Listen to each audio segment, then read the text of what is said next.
Well, good morning and welcome back to Posh Cats Camping, and in this video we're going to show you the first modifications that we've made to Smirf, our new campervan. And there are, well, I counted 10, but there might be one or two extras in there. Let's have a look at Smirf. Well, there he is, pitch number 53 at Barnard Castle. That's Teesdale Barnard Castle Caravan and Motorhome Club site. It's a lovely site. Do have a look at our little walk around of the site. It's very nice. Now, the first thing you might see compared with previous videos is that we've had the chrome kit. In fact, I did this, fitted the chrome kit to the grille there on the front of Smirf, and also we don't know what this is for, but there's a little space there just big enough to put a Posh Cat sticker. So we think that gives him a nice chromy smile, and that was our first modification.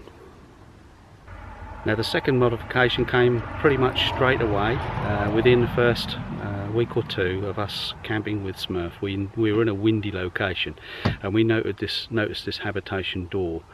The retention gas strut on the top was only about, I think, 20 newtons, which was okay. It held the door open in position until the wind blew, and it didn't need to be a very strong gust of wind.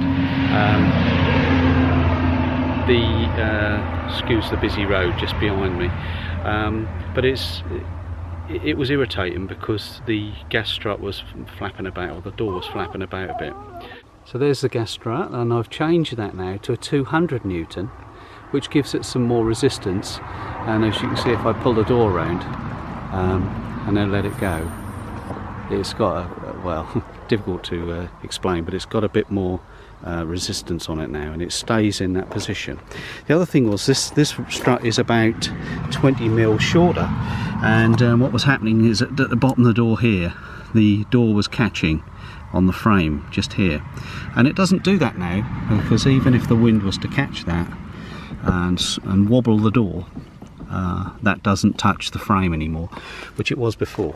So just a little modification which has really improved it, I think, certainly in my view. And that's a 200 Newton gas strut, which cost around $14.99. And if you want to change your little gas strut on the top of your door, there are two little retaining clips here, one at each end. You take those off and the gas strut just pops off the little ball joint there. Do make sure that you get a ball joint on each end of the gas strut, or match your current gas strut requirements. Right, the third one is we've got two windows which we're really pleased to have, but they were see-through, so we've put frosting. Trevor and our son Dan has put frosting on that, which works really well, so they're no longer see-through. That was $12.99 from Amazon, and that was including post, and it took us about 3 hours just to cut the frosting and apply it to the window. And see, that's done a good job. We've got this cupboard here. The other thing I have discovered, because it's felt lined, I've got a little makeup bag with Velcro on the back, and accidentally it stuck on there, so I thought that's a good idea. So what I'm going to do, I'm going to get some more Velcro, some more similar to this, so I can hang more things up here, like little things. Otherwise they all rattle around in the bottom and you can't really see them, so that's the job I'm going to do. So that's that cupboard. And then also we bought this little towel rail. It's expandable, and we thought that would fit in here in the tree. We had to check that the door would shut, and it does. So the door shuts, and then these is just right for hanging the flannels to get them dry, otherwise they go a bit smutty, don't they? And that came from Amazon as well, didn't it? About £12, weren't it? Something like that. Yeah, I'll put a link in the description below for the items. They get in the way, but you could hang towels on it, I suppose, couldn't you? Yep. So that's nice for the flannels though. The other thing is we've only got the one towel rail here. It's okay to have our two towels folded over when they're dry, but when you've used them and they're soaking wet and you're on the move every day, or it's winter months, you can't dry them outside, we want something that we could use. So we bought this pole which you tighten up here and expand it to get it to fit, and they fit on there perfectly, and you can still see in the mirror, being tall. Yeah, and what I've found is, so when you're at the sink this side, because we've only got about an inch and a half gap here, you don't knock them with your shoulder or anything. Or when you go to the toilet, because obviously this is all in one. So that's the little bathroom or washroom mods. Yeah. So here we go. This is the cab. It's a little bit dark in there because the silver screen is on. As I said, just the windscreen is there, but it does make a lovely little doggy area, and we did notice that they took to this little area. So we've got our 2 doggy beds on there, and the modification that we made was because we didn't want, good faith, little doggies do have mucky feet and oily coats, so we've covered up our seats with these fluffy covers, and that just protects the seats. So not a modification to the van as such, but certainly to protect the seats and make good use of some space. So we've got these 3 throws that we just put on the cushions where you sit, and how much will they cost, Sue? £10 each, weren't they? £10 each. They're quite IH Motorhomes show. That's right, from the Norfolk Motorhomes show, on a stand there, and we got one just to try it out, and then we went back the next day. These throws, don't they? The dogs love the throws, and they're nice and comfortable to lie on as well. So that protects our lounge, keeps it nice and clean. Another little mod, we picked up one of these for Bertie a few weeks ago, just before we partnered with him, and we thought we'll get another one for this van. So here it is, a little kitchen roll towel holder, which fits just underneath, next to the kettle, and a little bin that we've got on here. So it's really handy. Now we're coming into the autumn season, and one of the things that we didn't want to happen was to cart lots of muddy wet feet into our lovely brand new van, and well, we could have taken the carpets up, but too cold then. Sue says it's too cold on your feet then. So what we've done, at the Norfolk Motorhome show, we saw a carpet stall, and they got lots of mats and bits and pieces and offcuts and so on, and one of the things that we thought might be a good idea was a runner to have, like a thin strip of carpet to have right the way down the motorhome. So we bought a hard wearing piece, which I've now cut into shape. Now I've placed it on top of the assistant mats. It's a bit of an experiment, this, because carpets on top of carpets tend to move around, and that's what's happening a little bit with this, but it's quite a stiff, quite hard wearing mat, and it's purely just to keep muddy feet, and for us to be able to hoover if we bring any mud in or anything. We do kick our shoes off at the entrance, but of course, you know, it tends to move around. So it's just to protect our nice new carpets, and I'll show you that now.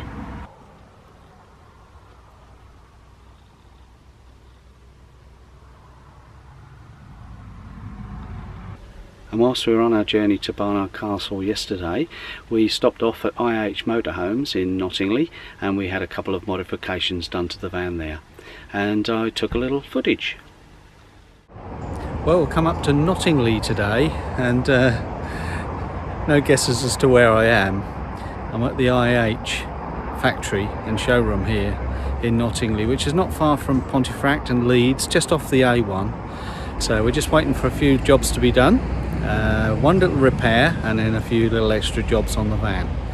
So we're going to have a couple of cab lights put in here just to light up the cab when we're sitting in the evenings, which is quite nice. So a couple of downlighters, rather like these ones, just underneath there.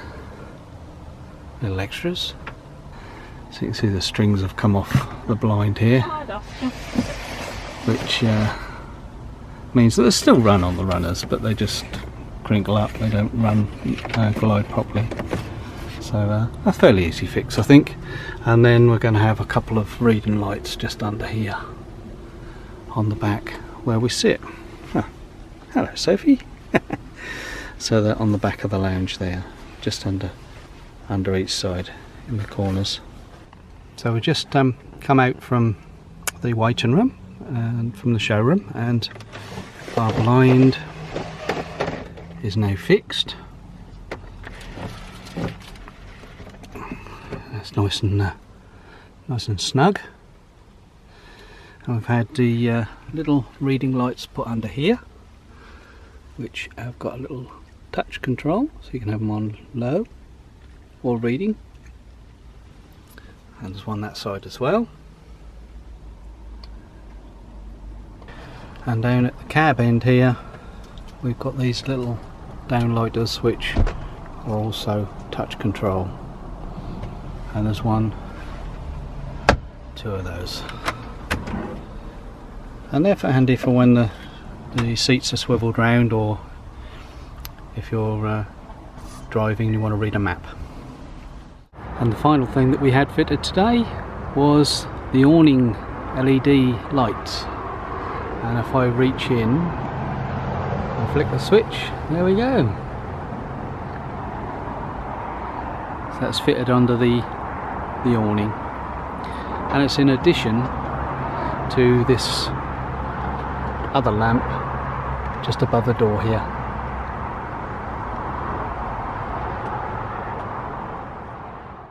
Well, they're the first few modifications that we've made to Smirf, and if you've made any little changes to your motorhome or caravan and you think that might help us in any way, drop the details in the comments below. We'd like to hear about them, and there'll be links in the description below for some of the items that we've shown you in this video. So until next time, we'll say goodbye. Bye. Take care.